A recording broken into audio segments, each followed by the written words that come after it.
దాన్ని గౌరవించే మనస్తత్వం ఉన్నటువంటి చంద్రబాబు నాయుడు గారి వల్ల ఆయన గౌరవాన్ని మరింత పెంచే విధంగా ఇవాళ ముఖ్యమంత్రి ఫోటో ఎక్కడైనా ముఖ్యమంత్రిదే ఉంటుంది. ఇక్కడ రేవంత్ రెడ్డి తప్ప బట్టి విక్రమార్క ఆడ కనబడతలేదు ఉందా? ఆ విధంగా ఏమని ఏమన్నా జీవో పాస్ చేశాడా? బట్టి విక్రమార్క సరే మానవాధికారుల సంగతి పక్కన పెట్టుర్రి, ఓ దళితుడు డిప్యూటీ సీఎం, మరి ఆయన ఫోటో అన్ని డిపార్ట్మెంట్లలో ఉండాలి కదా, మరి పెట్టారా? అప్పుడు ఏరేమే మరి పెట్టలే కదా. ఆంధ్రప్రదేశ్లో చంద్రబాబు నాయుడు గారు డిప్యూటీ సీఎం ఫోటో ముఖ్యమంత్రి ఫోటోతో పాటు ఉండాలని నిర్ణయం చేయటం ఇది గొప్పతనం అవునా కాదా? మీరే చెప్పండి. కాబట్టి నేనేమంటున్నానంటే పరిపాలన చేసే వాళ్ళలో కూడా పరిపక్వత ఉండాలి.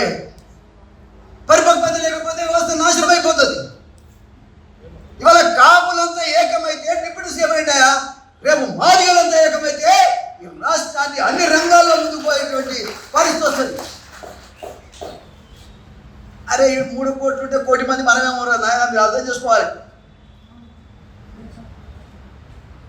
మనమే ఉన్నాం, మనమే ఎక్కడ ఓట్లేస్తే ఆ గవర్నమెంట్ వస్తుంది, ఎక్కడ వద్దనుకుంటే ఆ గవర్నమెంట్ పడిపోతుంది.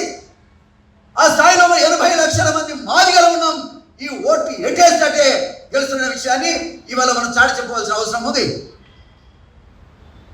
అది మనం జాతికి తెలవాల్సిన అవసరం ఉంది. అరే మనం ఓటేస్తే ఎటుపోతే ఎటేస్తే గెలుస్తున్నాడనే ఆలోచన కనుక మనం తెలవగలిగితే రాజ్యాధికారం మన చేతికి వస్తుంది. ఎవడైనా పరిపాలన చేసేవాడు కూడా మన ఇంటికి వస్తాడు. అడుక్కునేది ఏంది? ఒక్క సీటుకి 80 లక్షల మంది ఉంటే సీటు ఇవ్వకపోతే అంటే ఏ స్థాయిలో మనం ఉన్నట్టు, బాలికల్ని ఏ విధంగా గౌరవిస్తున్నట్టు? ఇది ఇష్టపోతే 11 మంది జనరల్ సీట్లు ఉంటే 94 బీసీ కులాలు ఉన్నాయి. పాపం గౌడ్స్ ఉన్నారు, గొల్ల కుర్మలు ఉన్నారు, పద్మశాలి ఉన్నారు, 300 కాపులు ఉన్నారు, ముదిరాజులు ఉన్నారు, పెద్ద పెద్ద కులాలు ఉన్నాయి, జనాభా ఎక్కువ ఉన్నటువంటి కులాలు ఉన్నాయి. అదేవిధంగా 94 కులాలు ఉన్నాయి. వాళ్ళందరినీ పక్కన పెట్టేసి 8 సీట్లు, 11లో 8 సీట్లు ఒకే ఒక సామాజిక వర్గానికి ఇచ్చిన ఘనత ఎవరిదే అంటే మన ముఖ్యమంత్రి గారిది.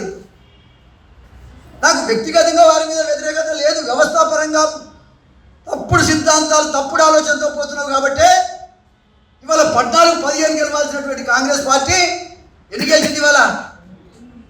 కారణం నిర్ణయాలు తప్పు. 6 నెలల్లో కాంగ్రెస్ పార్టీ పతనమయ్యే దిశకు వచ్చింది. కారణం తప్పుడు నిర్ణయాలు.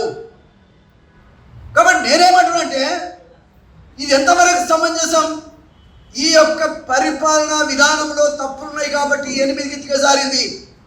రాబోయే కాలంలో కాంగ్రెస్ పార్టీ ఏమి చేయదు, దీనివల్ల ఏమి కాదు అనేటువంటి నినాదం జనంలో వచ్చింది. 6 నెలల్లో వచ్చింది. పరిపాలన చేయరాక, అసమర్థత ప్రభుత్వం ఉండటం వల్ల, నాయకుడు అసమర్థుడు కావటం వల్ల ఇది జరుగుతూ ఉంది.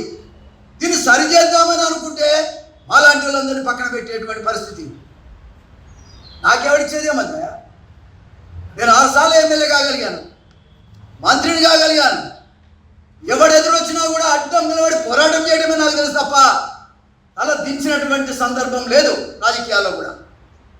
ఇది అర్థం చేసుకోవాల్సిన అవసరం ఉంది. ఎన్ని సంఘాలు ఉన్నాయో అన్ని సంఘాలు దసరా చేసుకున్నంత సంతోషంగా. కారణం ఏంటంటే నాయకత్వం అనేటువంటి మొన్న జగన్మోహన్ రెడ్డి గారి పరిపాలన ఎంత నీచమైన పరిపాలన ఆయనే అర్థం చేసుకోవాలి. ఇంకోటి చెప్పాల్సిన అవసరం లేదు. ఆయన చెప్పు తీసుకొని ఆయనే కొట్టుకోవాలి. రిజల్ట్ ఎవడన్నా ఒక 10 మంది తక్కువతో ఓడిపోతారు, కానీ అక్కడ మొత్తం మూడ్చుకుపోయింది పార్టీకి. కనీసం ప్రతిపక్ష హోదా కూడా సంపాదించుకోలేని పరిస్థితుల్లో మరి జగన్మోహన్ రెడ్డి గారు మరి ఆ రకమైన పరిస్థితి వచ్చిందంటే ఆయన ఆలోచన చేసుకోవాలి. నేను 7 నెలల కిందనే చెప్పిన చంద్రబాబు నాయుడు గారిని ఎప్పుడైతే మరి జైలుకు పంపించారో ఆనాడే చెప్పానని గవర్నమెంట్ జగన్ గవర్నమెంట్ ఉండదు, కక్షలకు మంచిది కాదు, నాయకుల మీద కక్ష చేయటం మంచిది కాదు, ప్రజలలో మంచి పేరు తెచ్చుకోవాలి తప్ప ముఖ్యంగా ఎస్సీలను ఎస్టీలను రకరకాలుగా వేధించి చంపినటువంటి జగన్మోహన్ రెడ్డి గారు గెలవని చెప్పాను. చంద్రబాబు నాయుడు గారిని జైలుకు పంపించినాడు జగన్మోహన్ రెడ్డి గారు ఓడిపోయింది అని కూడా నేను చెప్పాను. అదే ఇవాళ నెరవేరిందని సందర్భంగా నేను తెలియజేస్తా ఉన్నా. పవన్ కళ్యాణ్ వాస్తవంగా చెప్పాలంటే ఒక మానవతావాది కింద ఇవాళ ముందుకొచ్చాడు. చంద్రబాబు నాయుడు గారికి ఒక తమ్ముడిగా ఇవాళ వాళ్ళ కులం కూడా పూర్తిగా సపోర్ట్ చేసింది. 21 గెలిచాడు. చంద్రబాబు నాయుడు గారు ఇవాళ బ్రహ్మాండమైన మెజారిటీతో గెలిచాడు. గెలవటమే కాదు, పవన్ కళ్యాణ్ ఏది కోరుకుంటే ఆ పోర్ట్ఫోలియో ఇచ్చాడు. అటువంటి పవన్ కళ్యాణ్కి అన్ని ఆఫీసు తన ఫోటోతో పాటు పవన్ కళ్యాణ్ యొక్క ఫోటో కూడా పెట్టాలని జీవో తీయటం చంద్రబాబు నాయుడు గారి గొప్పతనానికి ఇది నిదర్శనం అని కూడా ఈ సందర్భంగా నేను తెలియజేస్తా ఉన్నా.